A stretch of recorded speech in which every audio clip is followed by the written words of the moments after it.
नमस्कार। उम्मीद करते हैं आप अच्छे होंगे, स्वस्थ होंगे, मस्त होंगे और तंदुरुस्त होंगे। आप अपनी पढ़ाई को बिल्कुल अच्छे से कर रहे होंगे। तो चलते हैं बिना समय नुकसान किए अपने टॉपिक की तरफ। तो इससे पहले वाले वीडियो में आप लोगों ने अध्ययन किया था पाचन। पाचन में आप लोगों ने ग्रास नली से लेकर के जो छोटी आंत का जो इलियम पार्ट होता है, जो इलियम पार्ट छोटी आंत का सबसे अंतिम पार्ट होता है, वहाँ तक आप लोगों ने सीख लिया था। छोटी आंत में विभिन्न प्रकार के एंजाइम स्रावित होते हैं जिसे सक्कस इंट्रिकस के नाम से जानते हैं। आप लोगों ने अध्ययन किया था ग्रास नली से लेकर के छोटी आंत इलियम तक कि ग्रास नली में पाचन नहीं होता है। जो आमाशय है ये 3 पार्ट में बटे होते हैं, कार्डियक, फंडिक, पाइलोरिक। इसमें रूजिनुमा संरचना होती है और अन्य अन्य चीज़ें आपने पढ़ा था कार्डियक में कि यह एसीएल का स्राव करता है। जब खाना आमाशय से जब जाता है छोटी आंत में तो वह काइम कहलाता है। और जो छोटी आंत होती है यह 3 पार्ट में बटी होती है, ड्यूडिनम, जेजुनम और इलियम। आपने पढ़ा था यकृत पित्त का स्राव करता है और जो पित्त होता है वह यह जो गोलनुमा दिख रही है संरचना उसको बोलते हैं पित्ताशय। यहाँ से पित्त आकर के यहाँ पर इकट्ठा रहता है और खाना को क्षारी बनाता है। आपने और पढ़ा था कि ये अग्नाशय है। अग्नाशय को बोलते हैं पूर्ण पाचक रस। इसमें से 3 एंजाइम निकलते हैं, एक लाइपेज, एमाइलेज और ट्रिप्सिन, और वह खाना को पचाता है। जो ड्यूडिनम है इसमें 2 तरह के निकलते हैं हार्मोन्स, एक कोलेसिस्टोकाइनिन और एक आपका सेक्रेटिन। तो इन सब चीज़ों के बारे में आप लोगों ने अध्ययन कर लिया था। आज हम लोग को पढ़ना है छोटी आंत के आगे के पार्ट, यानी आज का टॉपिक हम लोग का है बड़ी आंत। ये जो आप देख रहे हैं ये बड़ी आंत के बारे में हम लोगों को पढ़ना है। यहाँ तक कोई दिक्कत है? उम्मीद करते हैं नहीं होगा। चलिए अब पढ़ते हैं कि जो छोटी आंत है, यह छोटी आंत है, इस छोटी आंत की इलियम पार्ट में बिलाईनुमा संरचना देखने को मिली थी। बिलाईनुमा संरचना जो पोषक पदार्थ में, उस पोषक पदार्थ के जो जूस हैं उनको वह ऑब्जर्व कर लेता है, सूख लेता है। यानी छोटी आंत का इलियम पार्ट खाना को पचाता भी है और ऑब्जर्व करने का काम भी करता है, सूखने का काम भी करता है। अब सीखना हमको कि जो छोटी आंत है, छोटी आंत से जब खाना बड़ी आंत में जाता है तो उसे कहते हैं काइल। क्या बोलते हैं? काइल। मैं यहाँ लिख दूँ कि क्या बोलेंगे? काइल बोलेंगे। काइल क्या बोलेंगे? काइल। जब खाना छोटी आंत से जब बड़ी आंत में प्रवेश करता है तो उसको बोलते हैं काइल। तो आज का हम लोग टॉपिक होगा लार्ज इंटेस्टाइन, यानी बड़ी आंत। तो चलिए हम चलते हैं अपने टॉपिक की तरफ। तो आज का हम लोग का टॉपिक है लार्ज इंटेस्टाइन। लार्ज इंटेस्टाइन, ध्यान दीजिएगा, large intestine, large intestine, large intestine, ठीक है। लार्ज इंटेस्टाइन यानी इसको कह सकते हैं बड़ी आंत। क्या बोलेंगे? बड़ी आंत, बड़ी आंत, बड़ी आंत, ठीक है। यहाँ तक किसी को कोई दिक्कत नहीं। जो बड़ी आंत है, बड़ी आंत का काम क्या है, चलिए उसके बारे में सीखते हैं।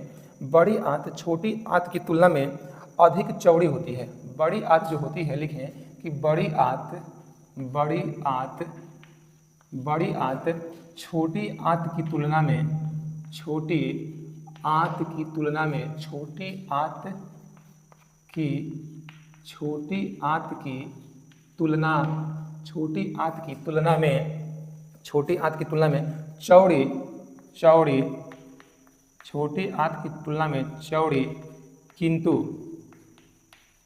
किंतु, किंतु लंबाई में छोटी होती है। किंतु लंबाई में, किंतु लंबाई में, किंतु लंबाई में छोटी होती है। लंबाई में छोटी, छोटी होती है, ठीक है। तो जो छोटी आंत होती है वह बड़ी होती है और जो बड़ी आंत होती है वह छोटी होती है। लेकिन चौड़ाई की बात करें तो छोटी आंत चौड़ाई में थोड़ा कम होती है और बड़ी आंत चौड़ाई में ज़्यादा होती है। उसी चीज़ को यहाँ पर हम लिखे हैं, ठीक है। तो ये रहा आपका बड़ी आंत और ये रहा आपका बीच वाला छोटी आंत। आज जब खाना छोटी आंत से बड़ी आंत में गया तो उसे बोलते हैं काइल। क्या बोलते हैं? काइल बोलते हैं। यहाँ तक कोई दिक्कत नहीं।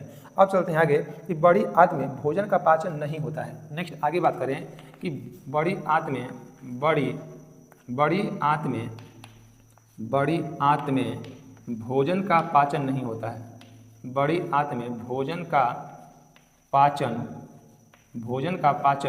नहीं होता है, भोजन का पाचन नहीं होता, नहीं होता, बल्कि नहीं होता, बल्कि बल्कि यह पानी का यह पानी का यह पानी का अवशोषण करता है, यह पानी का अवशोषण यह पानी का अवशोषण करता है, यह पानी का अवशोषण करता है।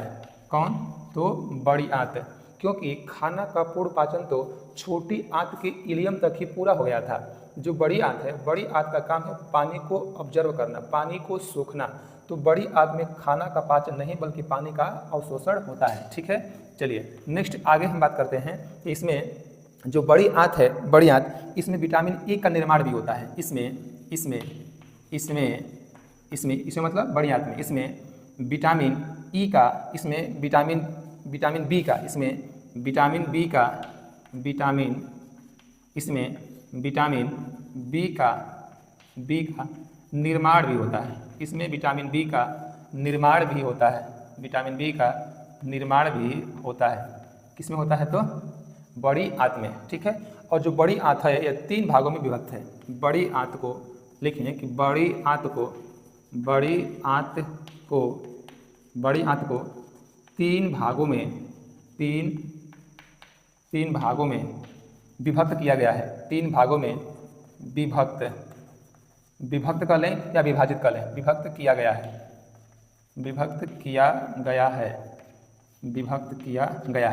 ये बड़ी आंत है, बड़ी आंत को 3 पार्ट में डिवाइड किया गया है। कौन कौन?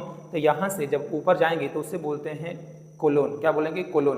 बड़ी आंत का टेक्निकल नाम होता ही है कोलोन, तो इसे बोलेंगे एसेंडिंग कोलोन। यानी जब ऊपर जाएंगे तो क्या होगा? Ascending colon. और जब इधर जाएंगे ये वाला पार्ट तो उसको बोलते हैं ट्रांसफर कोलोन। क्या बोलेंगे? Transfer colon. और इधर से नीचे आएंगे तो इसको बोलते हैं डिसेंडिंग कोलोन। क्या बोलेंगे? Descending colon. जो ये नीचे ये जो टेढ़ा वाला भाग है उसको बोलते हैं सिग्मोइड कोलोन, और ये नीचे का ये जो पार्ट है इसको बोलते हैं रेक्टम। क्या बोलते हैं? रेक्टम। तो मुख्यतः 3 पार्ट अध्ययन करेंगे। जो ऊपर का पार्ट है उसे बोलते हैं एसेंडिंग कोलोन, इसको बोलेंगे ट्रांसफर कोलोन, इसको बोलते हैं डिसेंडिंग कोलोन बोलते हैं। और जो बड़ी आंत है, बड़ी आंत का टेक्निकल नाम होता क्या है? तो कोलोन होता है। तो बड़ी आंत को कितने पार्ट में बांटा गया है? तो 3 पार्ट में। कितने पार्ट में? 3 पार्ट में। कौन कौन सा आता है? चलिए उसी को हम लोग सीखने का प्रयास करते हैं। ठीक है, पहला की हम बात कर लें तो सीकम। पहले की बात कर लें तो सीकम। ठीक है, इसको अंग्रेजी में लिखें तो CAECUM। क्या होगा? सीकम। नेक्स्ट दूसरे की बात कर लें, दूसरा तो बृहद्रांत, यानी बड़ी आंत को बृहद्रांत बोलते हैं। क्या बोलते हैं? बृहद्रांत। क्या बोलेंगे? बृहद्रांत। इसको बोलते हैं कोलोन। क्या बोलेंगे? कोलोन बोलेंगे, कोलोन। और जो तीसरा उसको बोलते हैं मलाशय। क्या बोलेंगे? मलाशय। उसको बोलते हैं मलाशय। क्या बोलेंगे? मलाशय। मलाशय यानी रेक्टम। क्या बोलेंगे? रेक्टम। RECTUM। क्या बोलेंगे? रेक्टम बोलेंगे। क्या बोलेंगे? रेक्टम। तो कितने पार्ट में? 3 पार्ट में इसको हम अध्ययन करते हैं। देखिए हम बात कर लें कि जो सीकम है, जब यहाँ से ये छोटी आंत है और ये बड़ी आंत है, तो जब खाना छोटी आंत से बड़ी आंत में जाता है तो यह जो पार्ट आपको इतना दिख रहा है इसको बोलते हैं सीकम। क्या बोलते हैं? सीकम बोलते हैं। तो खाना छोटी आंत से बड़ी आंत में पहले कहाँ प्रवेश करता है? तो सीकम में। कहाँ प्रवेश करेगा?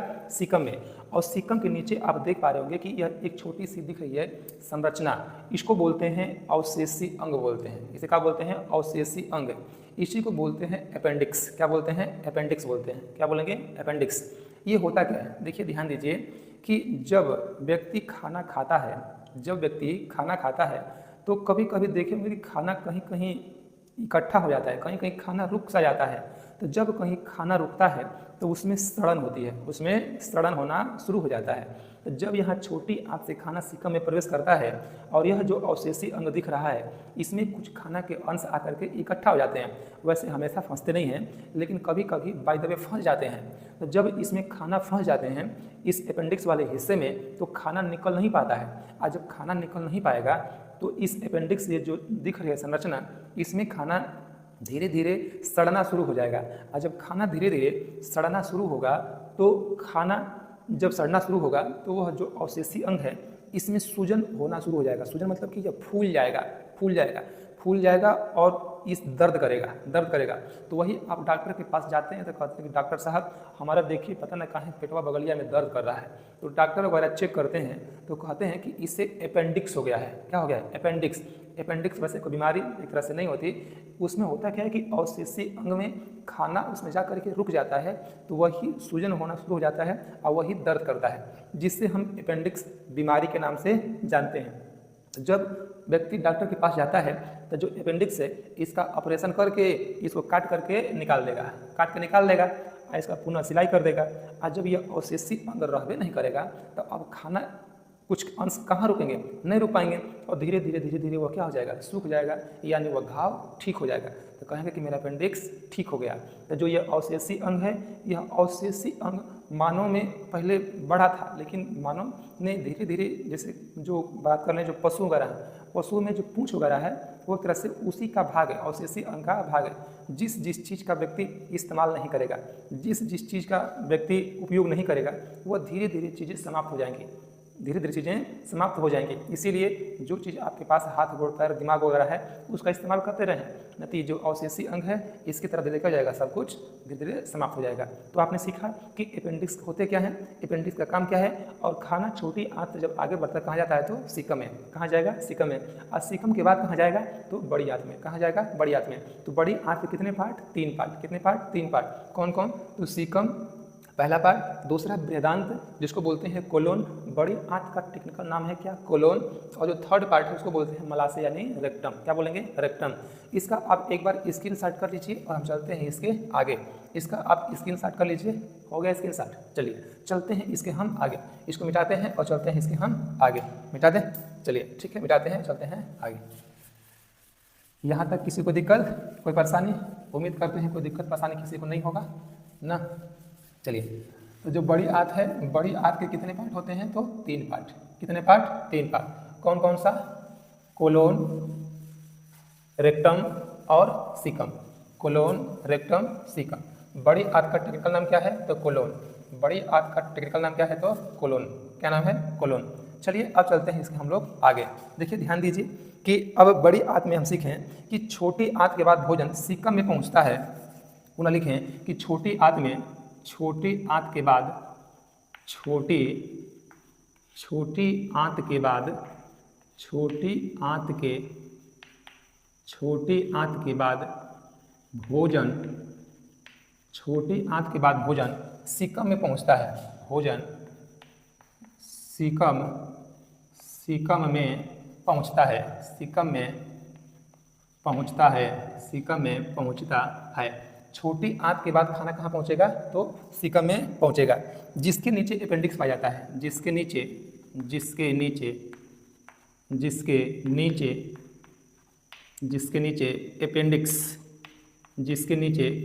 पाया जाता है। जिसके नीचे अपेंडिक्स पाया जाता है। अपेंडिक्स पाया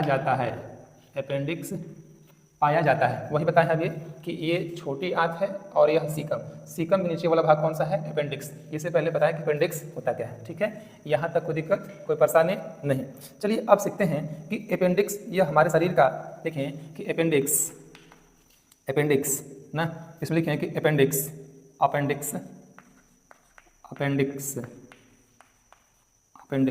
इसको लिखते हैं अंग्रेजी में कि APPENDIX, अपेंडिक्स।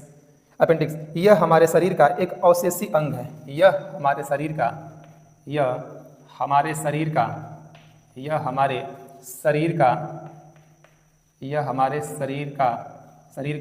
एक अवशेषी अंग है। एक अवशेषी अंग है। कौन? तो अपेंडिक्स मानव के शरीर का एक क्या है? अवशेषी अंग होता है। ठीक है, यह सेलुलोज को पचाता है। यह सेलुलोज को पचाता है।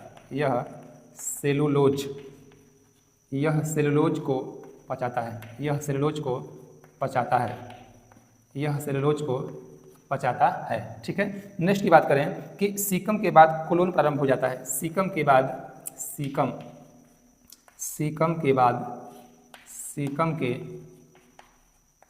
बाद कोलोन प्रारंभ हो जाता है, सीकम के बाद कोलोन प्रारंभ हो जाता है, सीकम के बाद कोलोन प्रारंभ हो जाता है, प्रारंभ हो जाता है, सीकम के बाद कोलोन प्रारंभ हो जाता है। जैसे यहाँ पर देखिए कि ये छोटी आंत थी, छोटी आंत से खाना कहाँ गया, सीकम में, और सीकम नीचे क्या था, ये अपेंडिक्स। अब सीकम के आगे खाना यहाँ से अब कहाँ जाएगा, ऊपर की तरफ खाना जाएगा, कहाँ जाएगा, ऊपर की तरफ खाना बढ़ेगा। तो जो ये सीकम है, सीकम के ऊपर के जो भाग को क्या बोलते हैं, कोलोन बोलते हैं। क्या बोलते हैं, कोलोन। तो वही लिखे हैं कि सीकम के बाद कोलोन प्रारंभ हो जाता है। ठीक है, सीकम के बाद कोलोन प्रारंभ हो जाता है। यहाँ तक कोई दिक्कत, कोई परेशानी? जिसमें जल का अवशोषण होता है, नीचे लिखे हैं कि जिसमें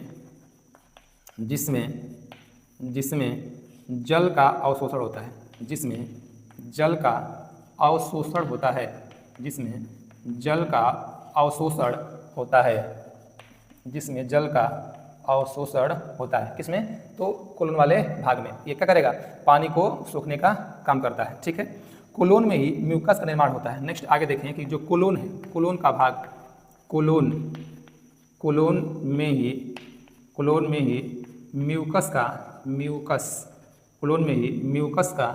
निर्माण होता है, म्यूकस का निर्माण होता है, निर्माण होता है। म्यूकस का काम क्या था, बताया था आप लोगों को कि जो म्यूकस है, म्यूकस का काम होता है कि यह खाना को क्या करता है, बनाता है चिपचिपा।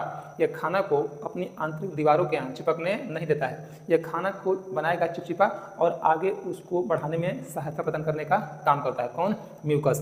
अगर म्यूकस ना हो तो खाना एक ही जगह क्या हो जाएगा, इकट्ठा हो जाएगा, आगे नहीं बढ़ पाएगा। तो म्यूकस खाना को निगलने में बहुत आसानी देता है। ठीक है, चलिए अब चलते हैं आगे। तो कोलोन में ही म्यूकस का निर्माण होता है। यहाँ तक कोई दिक्कत? जो पचे भोजन को चिपचिपा बना देता है, ना लिखते हैं कि जो पचे भोजन को, जो पचे भोजन है, पचे भोजन को चिपचिपा, जो पचे भोजन को चिपचिपा बना देता है, पचे भोजन को चिपचिपा बना देता है। कौन, तो म्यूकस। क्या करेगा, ये पचे भोजन को चिपचिपा बना देगा। यहाँ तक कोई दिक्कत, कोई परेशानी? उम्मीद करते हैं यहाँ तक कोई दिक्कत नहीं होगा। तो इसका आप एक बार पुनः स्क्रीनशॉट करिए और हम चलते हैं इसके हम आगे। ठीक है, इसका कीजिए स्क्रीनशॉट। हो गया, चलिए इसको मिटाते हैं और चलते हैं आगे। इसको मिटा दें, चलिए मिटाते हैं और चलते हैं इसके हम लोग आगे। ठीक है, तो यहाँ तक कोई दिक्कत नहीं।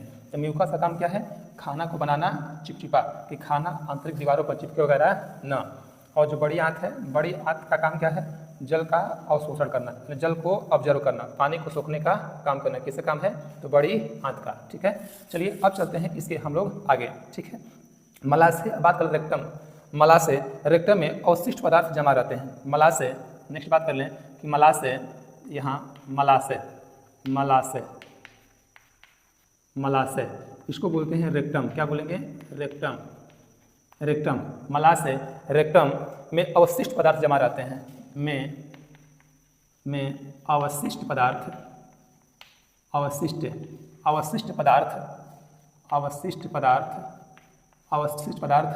जमा रहते हैं, अवशिष्ट पदार्थ जमा रहते हैं।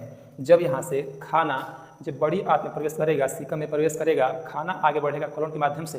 तो ये कोलोन का काम है कि जो पानी है उस पानी को ऑब्जर्व कर लेगा और खाना ऐसे आगे बढ़ते हुए बड़ी आंत के द्वारा होते हुए ये खाना कहाँ पर आएगा, तो रेक्टम। कहाँ पर आएगा, मलाशय में।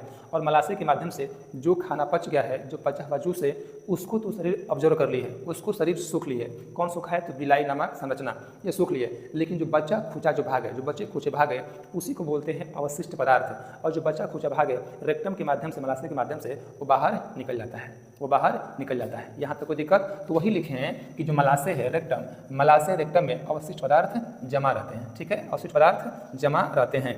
यहाँ तक कोई दिक्कत, कोई परेशानी, कोई दिक्कत है नहीं, जमा रहते हैं। ठीक है, और एनस के द्वारा, और एनस का लें या गुदा का लें, और गुदा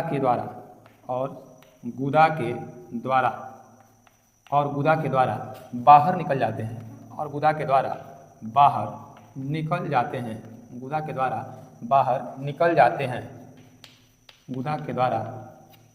बाहर निकल जाते हैं। ठीक है, यहाँ तक कोई दिक्कत नहीं। जो बड़ी आंत है उस बड़ी आंत का नाम क्या था, टेक्निकल नाम, तो कोलोन। क्या नाम था, कोलोन। तो चलिए उस बड़ी आंत में जो कुल पाचन की प्रक्रिया होती है वो कितने प्रकार से होती है, तो 5 प्रकार से, उसको सीखेंगे। लेकिन यहाँ मैं पुनः बना दूँ, ध्यान दीजिएगा कि जो बड़ी आंत है, जो बड़ी आंत, चीज़ों को ध्यान दीजिएगा, बड़ी आंत, उस बड़ी आंत का नाम क्या था, कोलोन। टेक्निकल नाम क्या था, कोलोन। ठीक है, कोलोन। अब इस कोलोन को हम अलग अलग जो बताए हैं अभी कि ascending colon, descending colon, sigmoid colon, उसको हम लोग यहाँ पर लिख लें, पढ़ लें। ठीक है, चीज़ों को आप यहाँ से ध्यान से देखिएगा। देखिए, तो जो यह ऊपर का पार्ट था, ये वाला पार्ट, ये वाला इधर का जो पार्ट है ये वाला, इसको क्या बोलेंगे, इसको बोलेंगे एसेंडिंग कोलोन। क्या बोलेंगे, एसेंडिंग कोलोन। इसको लिख रहे हैं एसेंडिंग, ASCENDING, एसेंडिंग कोलोन। क्या बोलेंगे, एसेंडिंग कोलोन। क्या बोलेंगे, एसेंडिंग कोलोन। जो ऊपर का पार्ट उसे बोलते हैं एसेंडिंग कोलोन। और यह जो इस तरफ वाला भाग है, यानी यहाँ से लेकर के यहाँ तक, ये जो वाला भाग है, ऐसे तिरछा वाला भाग है, इसको बोलते हैं ट्रांसफर कोलोन। क्या बोलेंगे, ट्रांसफर कोलोन। तो मैं यहाँ लिख दूँ, यहाँ इसे बोलेंगे ट्रांसफर, TRANSEVERS, ट्रांसवर्स कोलोन। क्या बोलेंगे, ट्रांसफर कोलोन बोलेंगे। क्या बोलेंगे, ट्रांसवर्स कोलोन बोलेंगे।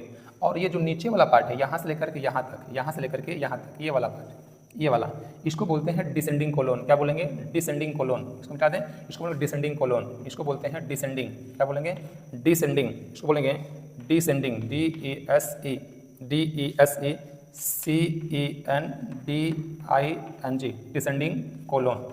क्या बोलेंगे, डिसेंडिंग कोलोन बोलेंगे। ठीक है। और जो ये नीचे यहाँ से लेकर के यहाँ तक जो टेढ़ा भाग दिख रहा है, ये वाला टेढ़ा भाग, इसको बोलते हैं, क्या बोलेंगे, सिग्मोइड कोलोन। क्या बोलेंगे, सिग्मोइड कोलोन। इसको बोलते हैं सिग्मोइड कोलोन। इसको बोलेंगे सिग्मोइड, सिग्मोइड कोलोन। क्या बोलेंगे, सिग्मोइड कोलोन। ठीक है। और यह जो नीचे वाला, ये वाला पार्ट है, ये वाला, इसको बोलते हैं रेक्टम। क्या बोलेंगे, रेक्टम बोलेंगे। क्या बोलेंगे, रेक्टम, RECTUM। क्या बोलेंगे, रेक्टम बोलेंगे। यहाँ तक कोई दिक्कत, कोई परेशानी नहीं। तो ये जो बड़ी आंत है, बड़ी आंत की, इसको हम क्या बोलेंगे, ascending colon, transfer colon, descending colon, sigmoid colon और rectum. Ascending colon, transfer colon, descending colon और सिग्मोइड कोलोन। जो सीधा है ये वाला पार्ट, इसको बोलते हैं एसेंडिंग कोलोन। जो ये ट्रांसफर है ऐसे तिरछा, उसको बोलते हैं ट्रांसफर कोलोन। और जो यहाँ से यहाँ नीचे गया है उसको बोलते हैं डिसेंडिंग, मतलब नीचे, डिसेंडिंग कोलोन। और जो यहाँ से लेकर के यहाँ तक जो टेढ़ा भाग है उसको बोलते हैं सिग्मोइड कोलोन। क्या बोलेंगे, सिग्मोइड कोलोन। और इसको बोलते हैं रेक्टम। क्या बोलेंगे, रेक्टम। यहाँ तक कोई दिक्कत नहीं। तो इसका आप एक बार पुनः स्क्रीनशॉट कर लीजिए और हम चलते हैं इसके आगे। कर लीजिए स्क्रीनशॉट, हो गया स्क्रीनशॉट। चलिए अब चलते हैं इसके हम आगे, इसको मिटाते हैं और चलते हैं इसके हम आगे। मिटा दें, चलिए यहाँ तक किसी को कोई दिक्कत नहीं होगा, कोई परेशानी नहीं होगा आप लोगों को।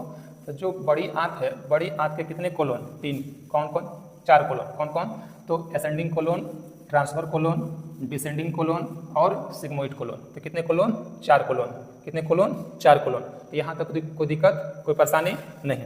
चलिए अब आगे हम लोग सीखते हैं कि पाचन की जो संपूर्ण प्रक्रिया होती है उसकी 5 अवस्थाएं होती हैं। पाचन की संपूर्ण प्रक्रिया लिखें, पाचन की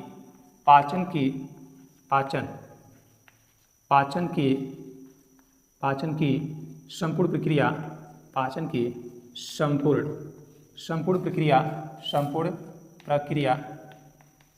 संपूर्ण प्रक्रिया 5 अवस्थाओं में होती है। संपूर्ण प्रक्रिया 5 अवस्थाओं में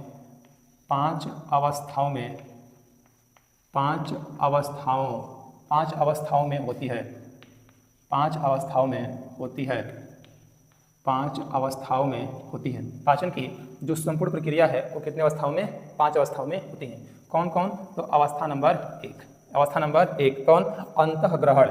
इसको कहें अंतःग्रहण।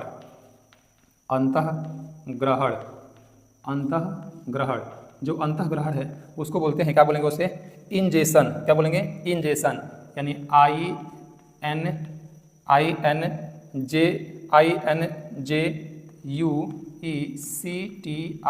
INJECTION, इंजेक्शन, क्या बोलेंगे? इंजेक्शन। यानी जब व्यक्ति खाना को ग्रहण करता है यानी मुख में प्रवेश करता है तो उसी को बोलते हैं इंजेक्शन। यानी खाना को मुख में प्रवेश कराना ही इंजेक्शन। जब खाना को मुख में प्रवेश करेंगे तभी खाने का पाचन शुरू होगा, और खाना का पाचन शुरू होता कहाँ से है? तो मुख से। कहाँ से होता है? तो मुख से। तो वही है कि अंतःग्रहण यानी खाना को मुख में प्रवेश करना ही इंजेक्शन कहलाता है।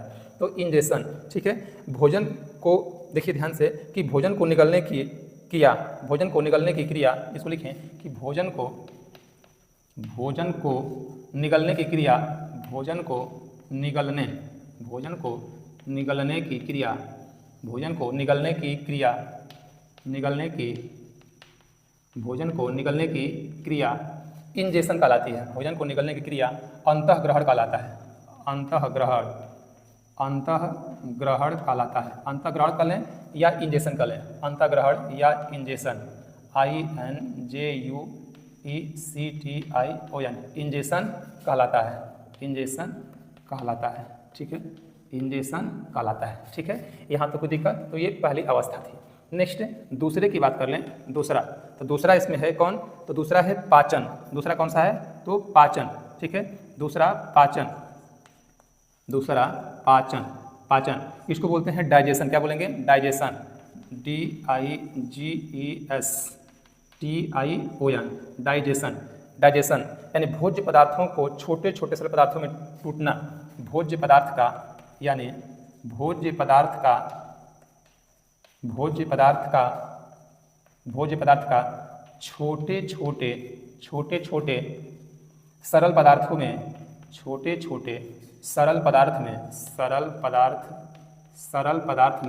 सरल पदार्थ में टूट जाना क्या कहलाएगा? डाइजेशन या पाचन। टूट जाना पाचन कहलाता है। पाचन या कह सकते हैं डाइजेशन या डाइजेशन कहलाता है, ठीक है। डाइजेशन कहलाता है। व्यक्ति सबसे पहले खाना को मुख में लेगा तो उसे बोलते हैं इंजेक्शन, और खाना को छोटे छोटे पदार्थों में तोड़ने का काम करेगा तो उसे बोलते हैं डाइजेशन यानी पाचन। जो तीसरी अवस्था है वह कौन सा है? तो अवशोषण, उसे बोलते हैं अवशोषण। इसको बोलेंगे ऑब्जर्वेशन। क्या बोलेंगे? ऑब्जर्वेशन भी कह सकते हैं, OBSORTION ना, ऑब्जर्वेशन, ठीक है। यानी अवशोषण कह सकते हैं इसको, अवशोषण। तो जब खाना खाएंगे तो खाना का जब पाचन होगा, जब उस खाना से जब जूस निकलेगा तो उस खाना को जो शरीर के जो विलायनुमा संरचना है उसको ऑब्जर्व कर लेगी, उसको सूख लेगी। तो तीसरा पार्ट क्या है? तो अवशोषण, ऑब्जर्वेशन, ठीक है। तो इसमें होता क्या है? इसमें क्या होगा? देखिए, पचे भोज्य पदार्थ को जब कोशिकाएं सूख लेती हैं, पचे भोज्य पदार्थ को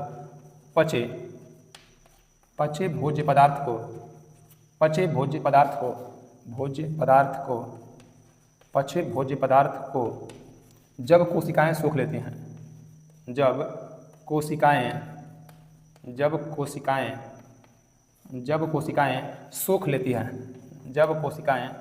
सूख लेती हैं, उसे क्या बोलेंगे?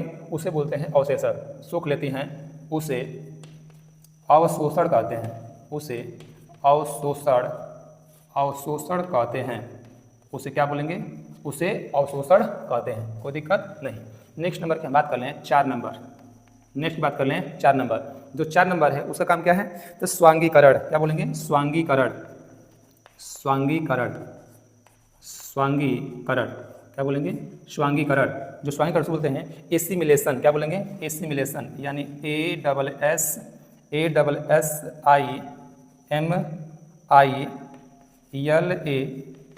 ASSIMILATION, assimilation. इसका काम क्या है?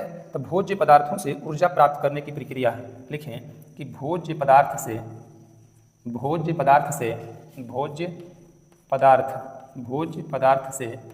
ऊर्जा प्राप्त करने की प्रक्रिया। भोज्य पदार्थ से ऊर्जा प्राप्त करने की प्रक्रिया। ऊर्जा प्राप्त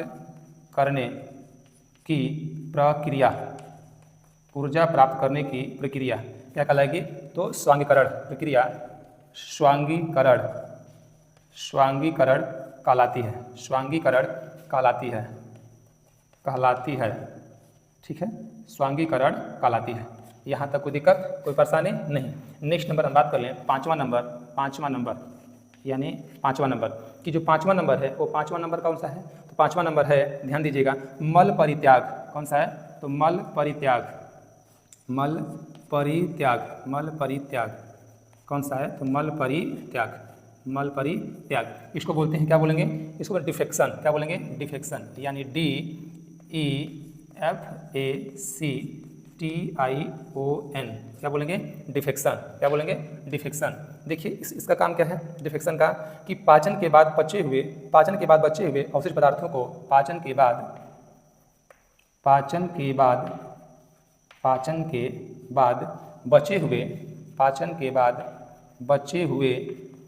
बचे हुए अवशिष्ट पदार्थ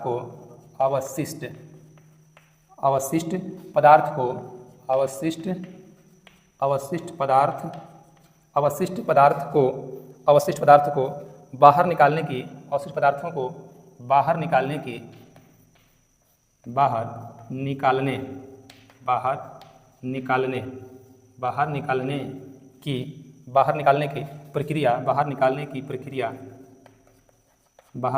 प्रक्रिया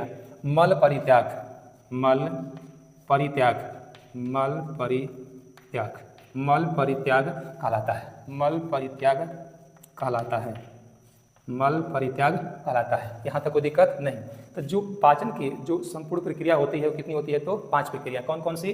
तो अंतःग्रहण, इंजेशन, पाचन, डाइजेशन, अवशोषण, ऑब्जर्वेशन, स्वांगीकरण, एसिमिलेशन और मल परित्याग डिफेक्शन। इन सब का काम क्या है? इन पांचों की सहायता से ही पूरा पाचन की प्रक्रिया हो जाती है, मुख से लेकर के एनस तक। तो यहाँ तक कोई दिक्कत, कोई परेशानी नहीं। तो इसका आप एक स्क्रीनशॉट कर लीजिए, हम चलते हैं आगे। कर लीजिए स्क्रीनशॉट, हो गया स्क्रीनशॉट। चलिए चलते हैं इसके हम आगे, इसको मिटाते हैं और चलते हैं हम इसके आगे। ठीक है, इसको मिटा दें, कोई दिक्कत नहीं। चलिए मिटाते हैं और चलते हैं हम इसके आगे। तो कुल जो पाचन की जो संपूर्ण प्रक्रिया है वो कितने प्रकार से होती है? तो 5 प्रकार से। कितने प्रकार से होती है? तो 5 प्रकार से। वो 5 प्रकार से कौन कौन है? अभी आपने पढ़ा, कौन कौन सा है? तो इंजेशन, दूसरा कौन सा है? डाइजेशन, और तीसरा कौन सा है? एसिमिलेशन, और चौथा कौन सा है आपका? तो डिफेक्शन और ऑब्जर्वेशन। कुल कितने प्रकार से? 5 प्रकार से। कुल कितने प्रकार से? तो 5 प्रकार से। यहाँ तो किसी को दिक्कत, कोई परेशानी नहीं। अब चलिए कुछ नोट में हम कोई जानकारी प्राप्त कर लेते हैं, नोट में ना। तो ध्यान दीजिएगा,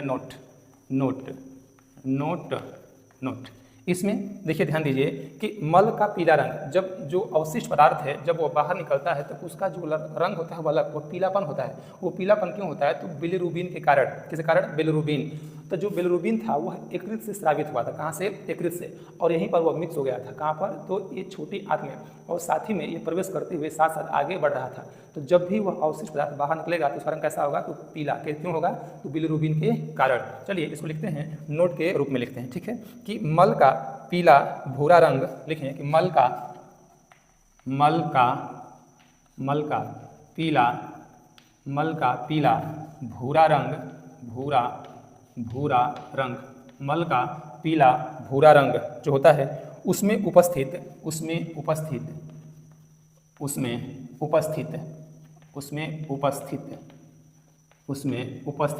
यानी जो बड़ी आंत है, बड़ी आंत में उपस्थित बिलिरुबिन व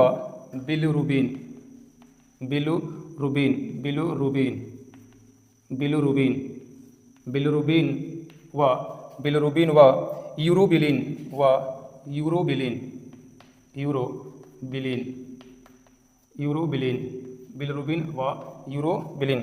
इसको लिखा अंग्रेजी में तो क्या होगा? UROBILIN, urobilin. ठीक है, यूरोबिलिन के कारण होता है, यूरोबिलिन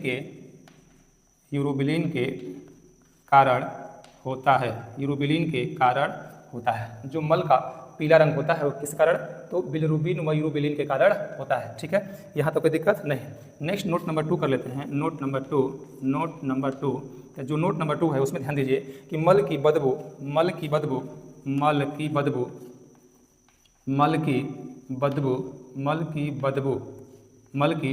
कभी कभी आती है।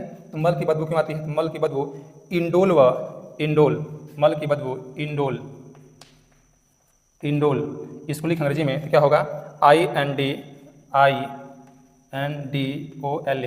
INDOL, इंडोल व स्केटोल, स्केटोल, स्केटोल, इंडोल व स्केटोल, स्केटोल, इसको बोलें स्केटोल को यहाँ लिखा अंग्रेजी में, चलिए जानते, स्केटोल नामक पदार्थ, स्केटोल नामक पदार्थ, नामक पदार्थ के कारण होती है, के कारण होती है, के कारण होती है। ठीक है, तो जो ये मल है, मल परित्याग करते समय उसका जो रंग होता है वो पीला और हल्का भूरा होता है। तो किसके कारण होता है, तो पीलापन बाइलोरुबिन और हल्का भूरा यूरोबिलिन के कारण उसमें देखने को मिलता है। और जो कभी कभी मल में बदबू आने लगती है, मल में बदबू, तो मल में बदबू आने का कारण क्या है, तो उसमें एक इंडोल व स्केटोल नामक पदार्थ उसमें मिले होते हैं, जिसके कारण, जिसकी अधिकता के कारण उसमें बदबू आना शुरू हो जाता है। तो आपने सीखा कि जो डाइजेशन है वो डाइजेशन मुख से लेकर के एनस तक, मुख से लेकर के एनस तक की शुरुआत कहाँ से हुई थी, मुख से। खाना का पाचन शुरू हुआ था मुख से। मुख में विभिन्न प्रकार के एंजाइम थे, टाइलिन था, डायस्टेज था, म्यूलिन था। इसके बाद खाना कहाँ पर आया, तो इसोफेगस, ग्रास नली में खाना आया। ग्रास नली में खाना का पाचन नहीं होता है और ग्रास नली के यहाँ एक वाल्व था जिसको बोलते थे इंस्पेक्टर वाल्व बोलते थे, खाना वापस लौट करके नहीं जाएगा। और जो अमाशय है, अमाशय के 3 part, cardiac, fundic, pyloric. Cardiac में आपने फंडिक, पाइलोरिक, इन सब चीज़ों के बारे में आपने अध्ययन किया। नीचे आगे आया था जब अमाशय से खाना जब छोटी आंत में गया तो उसको कहा गया काइम। इसके बाद जो ये यकृत है, यकृत, इसका काम था पित्त का स्राव करना। ये पित्त का स्राव करेगा तो ये जो गोल नुमा संरचना है यह पित्त को इकट्ठा करेगी और खाना को क्षारी बनाने का काम करेगी। जब खाना आगे जाएगा तो यह है पित्ताशय और ये है अग्नाशय, इसको बोलते हैं पेनक्रियाज। क्या बोलेंगे, पेनक्रियाज। पेनक्रियाज से 3 रस निकलते हैं, कौन कौन, लाइपेज, इमाइलेज और ट्रिप्सिन निकलते हैं, वह खाना का पाचन करते हैं। खाना जो ड्यूडेनम है, ड्यूडेनम में 2 निकलते हैं हार्मोन्स, एक कोलेसिस्टोकाइनिन और एक सेक्रेटिन। अब खाना आगे बढ़ता है तो जो जेजुनम है यह खाना का केवल विस्तार करता है, केवल खाना को फैला देता है। खाना धीरे धीरे नीचे आता है इलियम वाले पार्ट में। इलियम वाले पार्ट में विभिन्न प्रकार के एंजाइम देखने को मिलते हैं, जैसे माल्टेज, सिक्रेज, फ्रक्टेज, इरिप्सिन। इसमें विभिन्न प्रकार के एंजाइम देखने को मिलते हैं। तो उन्हीं एंजाइमों के समूह को बोलते हैं सक्कस इंट्रिकस बोलते हैं। क्या बोलते हैं, सक्कस इंट्रिकस। इसमें एक बिलाई नुमा मिलती है संरचना जो खाना को ऑब्जर्व कर लेती है। छोटी आंत खाना के पाचन के साथ साथ खाना का अवशोषण भी करती है। इसके बाद जब खाना जब छोटी आंत से आगे बढ़ता है तो कहाँ जाता है, बड़ी आंत में, सीकम में। और जब सीकम में प्रवेश करता है तो उसको बोलते हैं काइल। क्या बोलते हैं, काइल। अब काल के नीचे होता है एक अवशेषी अंग जिसको बोलते हैं अपेंडिक्स। अब खाना अवशेषी अंग अपेंडिक्स में फंस जाता है जिसके रोग हो जाता है। कौन सा रोग, अपेंडिक्स नामक रोग होगा। ये सीकम से खाना कहाँ जाएगा, तो ऊपर यानी कोलोन की तरफ। कोलोन, तो जो बड़ी आंत है, बड़ी आंत का जो टेक्निकल नाम होता है क्या होता है, कोलोन होता है। तो कितने प्रकार के कोलोन होते हैं, तो 4 पार्ट में। कौन कौन, तो इधर से इसको बोलेंगे एसेंडिंग कोलोन, इधर बोलेंगे इसको बोलेंगे ट्रांसफर कोलोन, इसको बोलेंगे डिसेंडिंग कोलोन, और जो ये आधा तिरछा दिख रहा है इसको बोलते हैं सिग्मोइड कोलोन। अंततः अंत में होता क्या है कि जो ये बड़ी आंत होती है पानी का ऑब्जर्व करती है, पानी को सूखने का काम करती है, खाना का बड़ी आंत पाचन नहीं करती है। जो ये नीचे जो सिग्मोइड कोलोन है, नीचे आता है रेक्टम। रेक्टम में आकर के जो मल होता है वो इकट्ठा होता है और मल यह एनस गुदा के माध्यम से बाहर निकलने का काम करता है। और जो कुल पाचन की प्रक्रिया होती है कितने प्रकार से होती है, तो 5 प्रकार से। कितने प्रकार से, 5 प्रकार से। उम्मीद करते हैं आप लोग को जो ये डाइजेशन जो वीडियो था इसके हम 5 वीडियो बना चुके, यह आज अंतिम वीडियो था, आप लोग को समझ में आया होगा। तो आपको जैसा भी लगा होगा आप इसको एक दूसरे के यहाँ शेयर कीजिएगा और कमेंट करना न भूलिए। आप कमेंट करते हैं तो मुझे थोड़ा ऊर्जा मिलती है कि आपने कमेंट क्या किया, अच्छा है, खराब है, जैसा भी है आप कमेंट करने का प्रयास करें और अच्छा लगे तो आप लाइक भी करें और एक दूसरे को जोड़ने का प्रयास करें। तो उम्मीद करते हैं आप लोगों को यह अच्छा लगा होगा। तो आज के लिए इतना ही, मिलते हैं नेक्स्ट वीडियो में। तो नमस्कार, धन्यवाद।